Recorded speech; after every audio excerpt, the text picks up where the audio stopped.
My name is Niharika Walia and I am with you with the area of Advanced Business and Financial Management, that is ABFM, for the CAIIB 2023, that is June-July 2023 batch. So let's look forward to our class today. Today we'll be dealing with another part of the principles of management along with the various functions. So it's going to be a mixed up class. So let's talk about that. If you haven't reviewed our batches, our third batch for the CAIIB is coming up. The live batches are here. So if you're preparing for it, then you have your short success. You can prepare for this examination. There we cover ABM, BFM, ABFM as well as the BRBL. The new target batch, that is target batch 3.0, is about to begin, and there you get the CAIIB new target batch 3.0. It would start from 20th of January. Both the batches, English medium as well as the bilingual, is starting. You can use the code Y541 and get the discount of up to 78%. Right? So if you're preparing for it, then hurry up.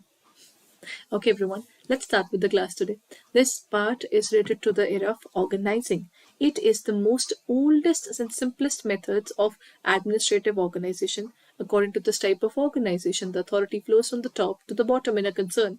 The line of the command is carried out from the top to the bottom. The organization stated here is matrix, line and staff, functional, as well as the project management organization. So which particular organization are we talking about? This is the oldest one. The oldest one is the line and staff organization. Sorry, that is line organization. This that is only line organization. There's line and staff as well now. This one's not there. I think I've got 5 options. You go in your examination, you get only 4. So this is just making a correction there. In your examination only, you get only 4. And the oldest is line organization. What is line organization exactly? This is the organization that you will find in military. That means there's one particular person in chain, then the next person in chain, then the next person in chain, then the next person in chain, then there are people who are working under them. So this is the chain that is going on.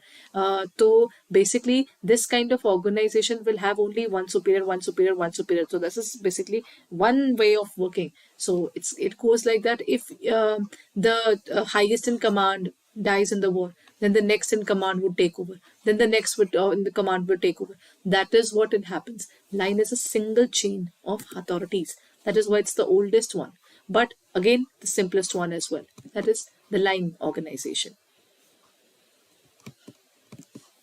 Right? Okay, let's move on to the next one.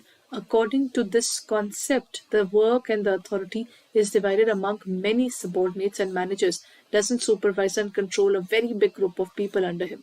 Narrow span of control, delegation, centralization or decentralization.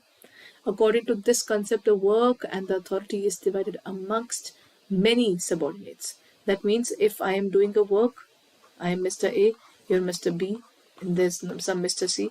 Everybody is working, and the work is divided among the various people, and the manager doesn't supervise or control. See, the point is he's not going to control all of us. He's going to give us the work, and then he's also going to give us authority to have a freedom in terms of our working. So when the point is that he has a very limited number of people again. So that means when such number of people who are working under you are limited, that's what we call as the narrow span of control.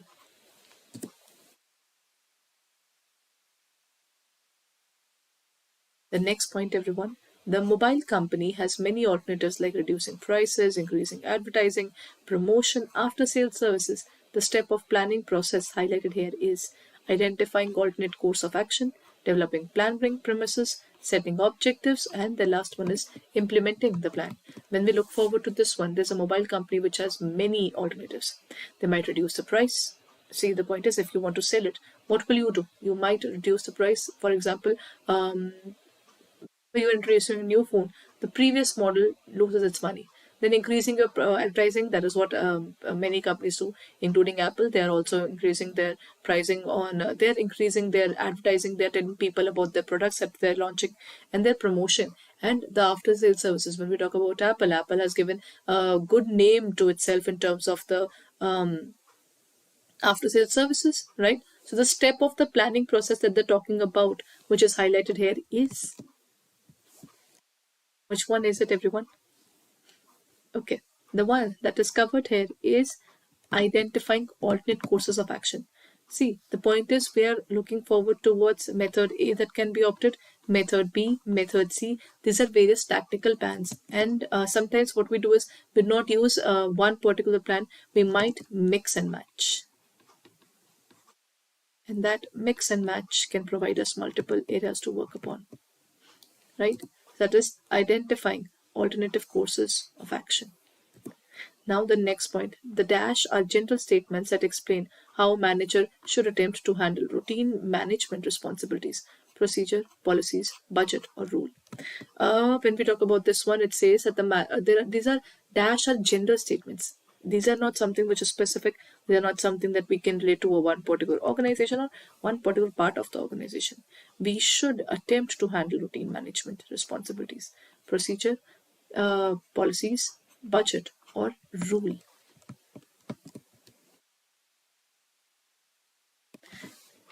If I state that in an organization, this is how it goes. There is a there's basically it is stated that if you would like to leave the organization after a certain period of age, then the retirement age is 58 or maybe 60. That is how we define it. So, or we can say that if you would like to go for a loan, then the credit policies are of 30 days or 45 days, depending upon the credit policies. Again, these are policies. What are these? These are basically general statements where the manager says this is how we work. This is the policy of the organization. If a particular person is late for the work today, then this is what we are going to charge, and this is what the charges would be for you to, or anybody who's late for the work, or if we talk about applying for the leaves, whatever we are dealing with. That is how we tell it now. That is the policies. These are internal affairs of the organization where they specify that this is how we're going to work. This is how we proceed towards our work. That is what we define as policies, everyone. Next point, which of the following is false relating to the participator style of leadership? See, there are various ways of leadership there. If we talk about the leadership, we cannot become a leader by just staying out of there.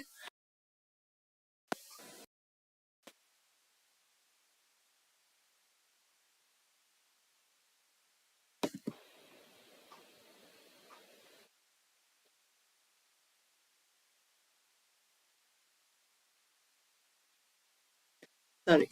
Now, where were we? We were talking about the leader assigns work to the workforce, right? Then the leader provides guidance during the process. And the leader makes decision based upon the conclusions made by the workforce, and leader doesn't assign any task to it workforce. If we talk about this organization, what are they having? In these kind of organization, we are having a situation where the organization, okay, I think now it would be a little better. Here, a participator is where he's leaving his people towards the level of working in such a way that they also get to participate.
When we talk about the leadership there, in this kind of leadership, what happens is the organization doesn't look forward towards leaving things on the people altogether. We do not really push them to do certain things, or we cannot really push them to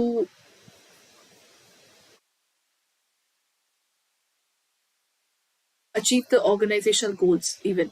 So we are looking forward towards the area where these people are getting their freedom to work, and they are also a part of the entire process of working. So that is what they define it. In terms of this, their leader doesn't assign any task to its workforce. He rather works with them and makes sure that the decisions are taken together. That is a mutual respect towards each other, and the goals are achieved with a way that both of the leader and the follower are sitting together, and they're talking about how to achieve those objectives. Okay, here comes the next question. It says mathematical approach is closely related to the empirical approach, or the interpersonal behavior approach, operational approach, or decision theory approach. In terms of the mathematical approach, or the approaches that we're talking about, these approaches are related to the fact that in an organization, the management didn't come on its own. There were various approaches which were taken. In terms of mathematical approach, we make decisions by using equations, by looking forward towards the various equations of how to achieve it, the permutation combinations that we can apply. So it is based upon empirical approach, or internal personal behavior approach, or the operational approach, or decision theory approach. The mathematical approach is related to the area of decision theory approach. Whatever decision we are taking up, how do we take those decisions? That is what we decide in terms of the mathematical approach. Decision theory approach is an approach which looks forward to method A, method B, method 3, looking forward towards the advantages as well as the disadvantages of all these areas, the pros and cons of the various methods that we can take up, and how do we look forward to it, making and organizing to confirm the logical processes in the same way.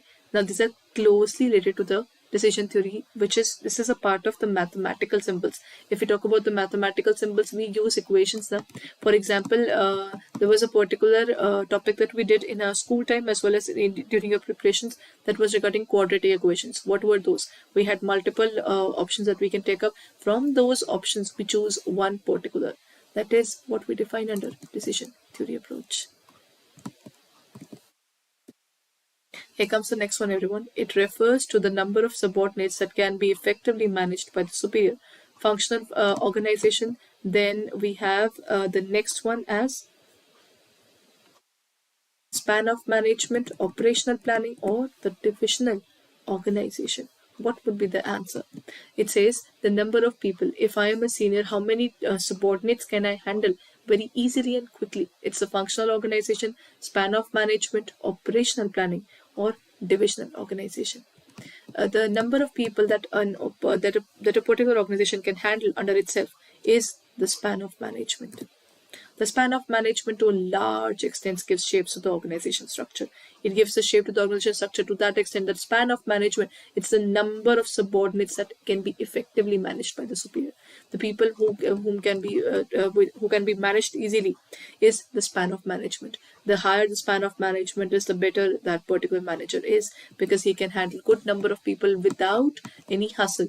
Though he hustles, but then in terms of the theoretical way, we say that the number of people he can handle effectively are called under the term of span of management. Next point, the correct order with the human resource professionals generally follow is workforce analysis, then workload analysis, then job analysis. Workload, workforce, and job. Job, workforce, and workload. Okay, what's the difference between all these three, everyone? First of all, whatever number of people we have is the workforce. Whatever the workload they might be having, that is the workload that these people are having. Currently, we need to find out how many people are working and what the job they are doing. And once we know if they're overburdened or they can handle the work, then we'll realize and we work towards the job analysis. So in this case, the correct answer would be A, which says, first of all, see what the number of people who are working with you. What is the level of work they are handling? Are they overworked or they are underworked? And then we have the job analysis. We analyze the job profile, whether we need more people or we can remove a few there. That is something we can look forward to. The correct answer is workforce and workload analysis. Okay, here we end our class, and today we are ending the class with a note of the financial of the functions of management as well. There were limited questions related to the process, to the functions of management, but more questions regarding the process of management. That is the functions of management that we talk about. There are two types of areas to look forward to. One is the principles, and then is the functions. Planning, organizing, staffing, directing, control are a part of the functions of management. But when we talk about these functions, how do these functions exactly operate? So what can we do here? Let's talk about the process there, everyone. If you're preparing for the CAIIB this year, then we have come up with our new batches. That is the third batch of the CAIIB examination is coming up. So if you're preparing for the examination, then kindly check out our course. If you're looking forward to it, go to our website, that is www.adda247.com, and there you get the JAIIB and CAIIB details. In terms of this, you can look forward to the JAIIB CAIIB Ka Maha Pack. There you have the CAIIB Ka Maha Pack. Under CAIIB Ka Maha Pack, you get 500 hours of live classes, 45 test series, 380 videos, over 84 ebooks, and many more things to come. In terms of the CAIIB examination, you get both the English medium and the bilingual batches, which would be opened up for you. And during this period, all live classes would be open for you. All the mock tests, all video solutions, all revision batches, all recorded batches, all ebooks, numerical batches, case study batches, the topic-wise ebooks, even the in-depth analysis of the subjects. Everything is available for you in this particular package. That means whatever we are coming up in terms of the bilingual or the English medium batch for CAIIB is opened up for you for the period of next 6 months. So preparing for this examination and still thinking, you can vouch for this particular pack where you get multiple benefits. Click on the area of buy now and you can use the code Y541 and apply it. You get it at 8279.08. The validity of this pack would be 8 months. So still a win-win situation. You get enough time to prepare, and at the same time the examination is due in this particular attempt of May-June. So that's the best, the most optimistic thought process is that you prepare for this examination in this particular attempt only and clear it up as early as possible.